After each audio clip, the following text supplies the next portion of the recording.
And shout out to Domas. Man, what a job to break a record, you know, that's been there since the ABA NBA merger. What a phenomenal year he's having. Obviously, he should have been an all-star. Obviously, he should be talked about for first, second, third All-NBA. And he should even be in the MVP discussions with the way that he's playing. This is also his 25th triple-double or something like that. 25th triple-double.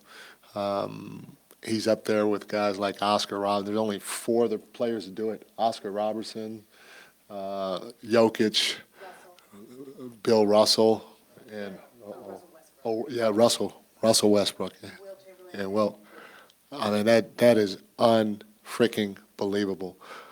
So Domas, hell of a job, buddy. That is big time, and I hope he gets a lot of praise because it's definitely well deserved.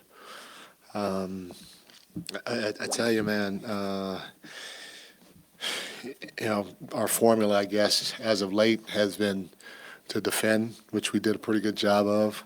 Defend the three-point line, which we did, even though Maxey went off, still did a pretty good job of. They shot 32% from there, and also win the possession game. And we did that. We had 8 turnovers to their 15. We won the free throw line game. We had 28 to their 20. They out-rebounded us in terms of offensive rebounding, but we scored more second-chance points than them, so we won the possession game handedly while trying to defend at a high level. Maxey had 21 points, I think, in the first quarter.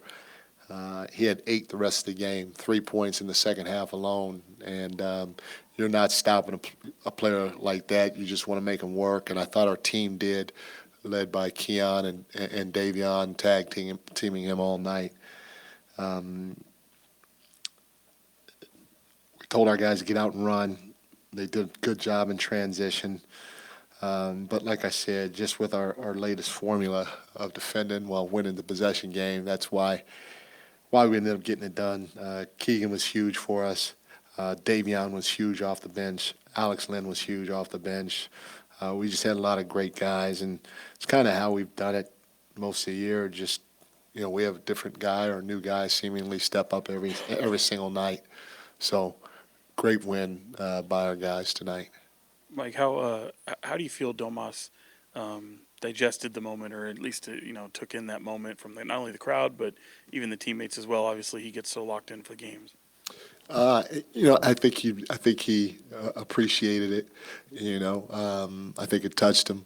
But at the end of the day, he wants to win. He wants to win so bad. He just wanted to get the game going, and he wanted to get this W. And that's what he's about, and that's what makes this even more special because of the human being that he is too.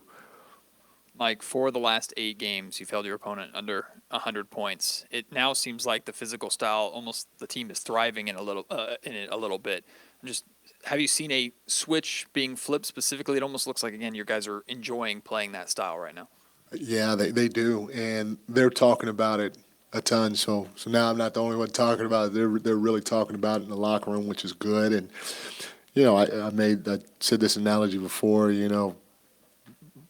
Yeah, we're going to talk defense, but we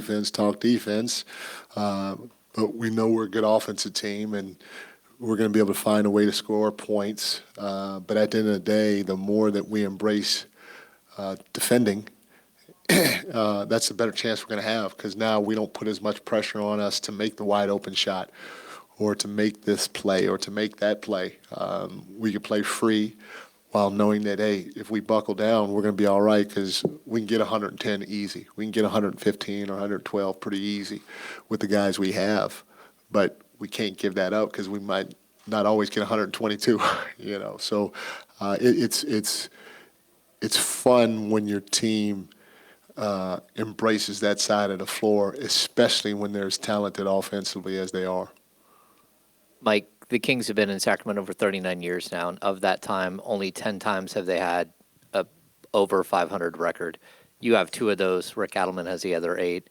Just how crazy is it that you're sort of building something here, and how much do you want to see this thing through? That First of all, that's crazy. That's a little crazy stat. No disrespect. That's a little crazy stat. Wow, it took me a minute to digest that, but no, at the end of the day, just like everybody in that locker room and everybody in this organization, we want to compete for a championship, and for us, that's what it's about, and we're fighting our tails off just to do that. And hitting these other milestones along the way are definitely something that we embrace because it continues to add to the belief that our guys need to have in order to reach those heights. So we don't want to take anything for granted. Nothing is too small, but at the end of the day, we're fighting for a championship just like everybody else. And, we feel like if we play up to our potential, especially like I said on the defense end of the floor, we're going to give ourselves a chance. So, to get records along the way, to hit milestones along the way, yeah, we love it, we applaud it, we embrace it, we accept it. But at the end of the day, I definitely, just like everybody else in that locker room in this organization, want to win a championship for the city. Coach Brown, it seemed like, Davion Mitchell, he has a knack for hitting timely baskets. I mean, he's just right on time, hitting a three or something like that at some course of the game when you guys need something. Can you talk a little bit about his play tonight and doing, those type of actions? First of all, he was defensive player of the game. He had a heck of a game defensively for us. But he works so hard on his shot, especially in the summertime, even during the year, that in the short amount of time that we've been around him, he's gotten a lot better. Not only has he gotten better shooting the ball with his percentage, but also you could see his confidence is going up, and he knows when he's open, he's got to step in and let that thing fly. And you're right, he's hit timely shots for us all year. He hit some big ones tonight when they went on a run or when they were starting to feel themselves a little bit and he was left wide open. He didn't hesitate, and that's what we want from all our guys. We don't want him to hesitate. We want him to step in and knock down the shot or at least shoot it, and he did that. And he was very successful doing it, and we don't want him to stop. Mike, tomorrow, big matchup against the Dallas Mavericks, a back-to-back. I know not trying to get ahead of yourselves with enjoying this win, but when do you flush this win and when do you start working on one of the teams that you're fighting for in a playoff spot?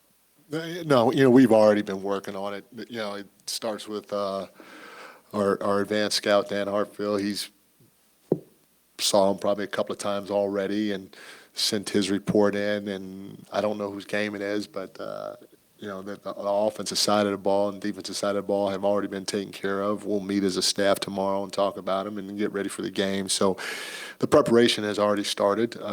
We all know it's important. It's one of the things I said in the locker room. If we can find a way to get this win, then obviously we'll have the tiebreaker, which is really important. So tomorrow is a big game for us, and I think everybody knows it. Dallas knows it too. It's a big game for them, so it should be fun. Mike, you talked about the guys kind of enjoying like this newfound defensive identity. How much are you personally enjoying it, given that you were the one kind of leading the parade by yourself for a while? And can you get myself.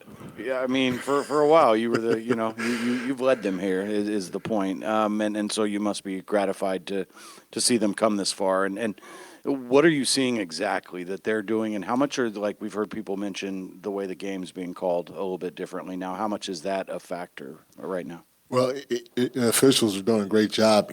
Prior to the All-Star break, it is tough because I started in the NBA 33, 34 years ago, and it was a grown-up game.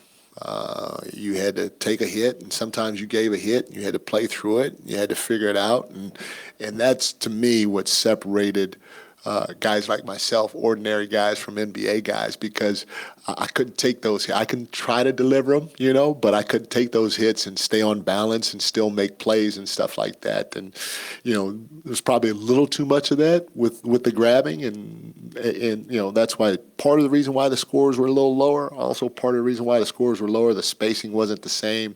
The skill set, in my opinion, of the players weren't the same. You had a guy 7 foot, you throw him and throw the ball into the post, and you play out of it. And so the pace wasn't the same. But now with the skill set where it is right now, and the spacing of the floor, and the movement off the ball, and all that stuff, if you touch a guy prior to the All-Star break, he's going to the free throw line. You see guys getting 15, 17, 19 free throws from one guy. Sometimes one guy is getting more free throw attempts than the other. Than their opponent. And so now, they're calling the game, in my opinion, like they should. You just hope at the end of the day that the free throw attempts are fairly even, but you welcome that physicality, because now we're going to see, okay, who's a grown-up and who's not a grown-up out there on the floor, and who can play through it and not get flustered by the officials, not get flustered by the contact, not get knocked off your spot, or anything like that. And then on the flip side, it gives you more confidence to, okay, we talk about being physical. I'm going to hit somebody. I'm going to lead with my chest, but I'm going to hit them now, because I know they're not going to get a call every single time. And it prepares you, in my opinion, for what the playoffs are going to be like. The playoffs are a physical style of basketball. And, for teams that are young and that have never been there or haven't been there much, to get a taste of that during the regular season on a consistent basis and figure out how to manage your play in a physical game like that, it just gives you confidence and preparation come playoff time. And our guys have embraced it, and they're showing it. We say we want to play fast, we want to play physical, and we're doing it. We're doing it on both ends of the floor, and we want to play together. And you can see that we're still trying to move and share the basketball. And, I just love the fact that our guys embraced the teaching that we're trying to give them. I talked about, breaking things down more than any other team I've been with. And one of them is, contesting that three-point shot. And, our guys made fun of some of the analogies and breakdowns that we did in terms of trying to teach them that, the closeouts and all that other stuff. But, shoot, they are doing it to a T. And when you see, stuff that you talk about, stuff that you show them, stuff that you teach, translate out on the floor like that, to me, that's extremely gratifying as a coach. Mike, just real quick, what happened on your tech there? Did you lose track of where you were on the floor? I didn't notice it at first, but you ended up on the other side of half court. I did. I've been working out, so I lost a few pounds. I didn't know I was that quick. I didn't know I got down the floor that quickly. And so I looked up, and I had passed Nick Nurse, I think. so I tried to sneak back, and it didn't work. I thought I would get a warning at first, and so they gave me a tech. I didn't do it again because Malik stayed back. Hey, get your ass back! Get your ass back! Don't cross half court. So I had to honor what Malik said, because he was right. Thank you, guys.